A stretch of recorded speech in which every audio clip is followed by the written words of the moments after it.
मालपूर गावामध्ये एक 4 मजलीचा जुना बंगला उभा होता।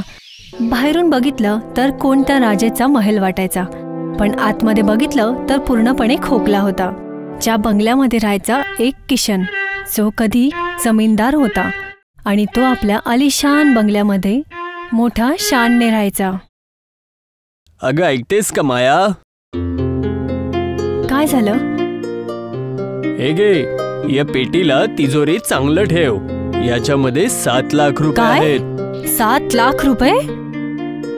हो, लक्षात नाहीये? मी तुला मागच्या हप्त्यात काय बोललो होतो?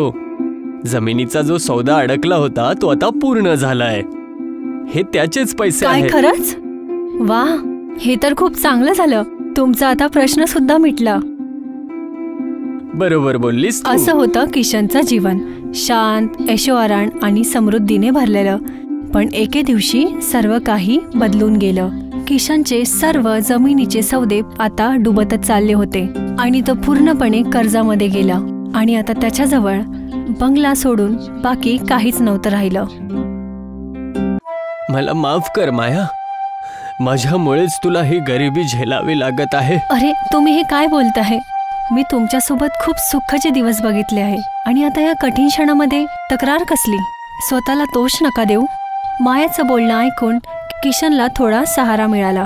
त्याने आपला किस्मतला दोष देण्याऐवजी त्याला स्वीकारलं। आता तो आपलं घर चालवण्यासाठी एका कन्स्ट्रक्शन साईटवरती काम करायला लागला, जिथे त्याला थोडेफार पैसे मिळायचे आणि त्याचवरती त्याचे दैनिक चर्या चालायची। पण ते पैसे दोघांसाठी कमी पडत होते। अरे माया, ऐकतेस का? दिवाळी येत आहे। यावेळेस मिठाईमध्ये काय बनवतेस?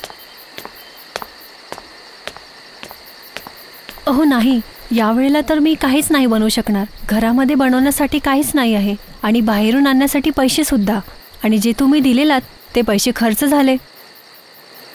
काय सगळे खर्च झाले? अरे देवा, उद्या कामावर जायला मी कुठून पैसे आणणार? हे बघा, तुम्ही काळजी नका करू। हे घ्या माझं मंगळसूत्र। उद्या कामावरनं येताना हे आहे ना, गिरवी ठेवा।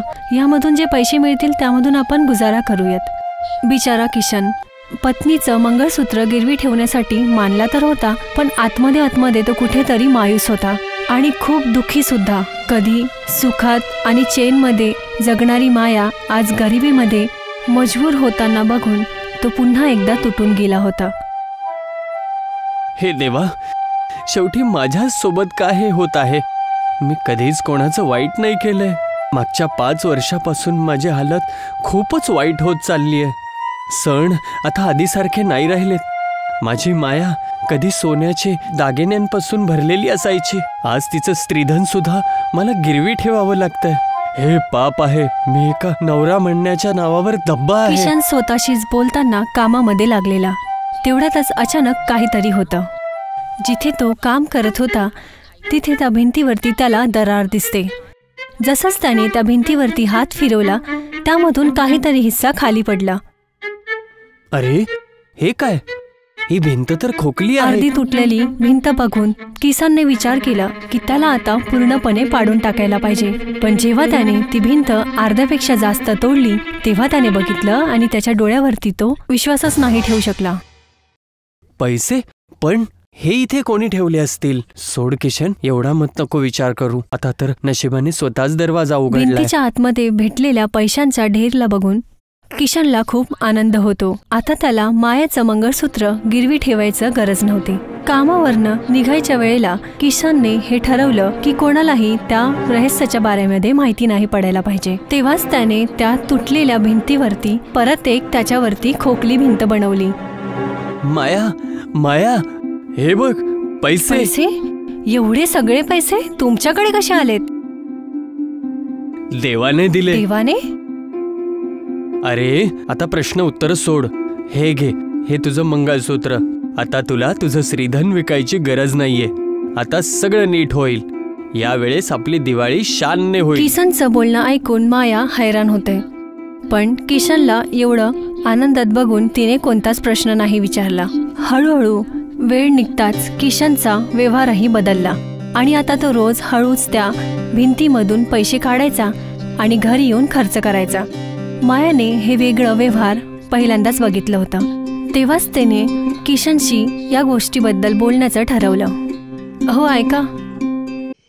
हा बोल. तुम्ही हे रोज रोज एवढे पैसे कुठून आणता? अरे सांगितलं ना, देवाची पण कृपा आहे. तरी सुद्धा तुम्ही सारखं माझ्यापासून का लपवताय? तुम्ही काही चुकीचं तर नाही? काय चुकीचं? तुला काय वाटतंय मी हे पैसे काही चुकीचं काम करून आणतोय? नाही, मला हे नव्हतं बोलायचं. तर मग प्रश्न उत्तर नको करूस. मी काहीच वाईट काम करत नाहीये, सांगितलं ना. विश्वास ठेव ठीक आहे. माझ्यावर. आजपासून मी तुम्हाला काहीच नाही विचारणार. किशनचं हे उद्धट बोलणं ऐकून माया अजूनच चकित होते. आता तिला किशनवरती शक व्हायला लागलेला. आता तिने त्याच्याशी विचारपूस सोडून त्याच्यावरती नजर ठेवणं चालू केलं. शेवटी काही दिवसांपासून लपलेलं सत्य आता तिच्या समोर होतं. तुम्ही हे काय करत आहात? तू इथे काय करत आहे? बघायला आली आहे की तुम्ही काय करताय. हे पाप नाहीये माया, हे तर देवाची देण नाही, आहे. हे देवाचं देणं नाही आहे. ह्याला काळा पैसा म्हणतात. हा तर काय झालेलं? कोणाला माहिती आहे ते पैसे लपवलेत? आणि आपण जर याचा वापर करत आहे तर यात चुकीचं काय कोणा आहे? दुसऱ्याला नाही, पण आपल्याला तर माहिती आहे ना, हे पाप आहे. मी अशा पैशांवरती नाही जगू शकत. आणि जर तुम्ही हे आता बंद नाही केलात तर मी माझ्या माहेरी चालली जाईल. किशन रागात होता आणि जेव्हा मायाने माहेरी जायचं छेडलं तेव्हा तो रागात येतो. काय बोललीस तू? माहेरी चालली जाशील? ठीक आहे जा, पण लक्षात ठेव मी हे सगळं बंद नाही करणार. मी या गरिबीला तंग आलेलो आहे. शेवटी ज्याची भीती होती तेच झालं.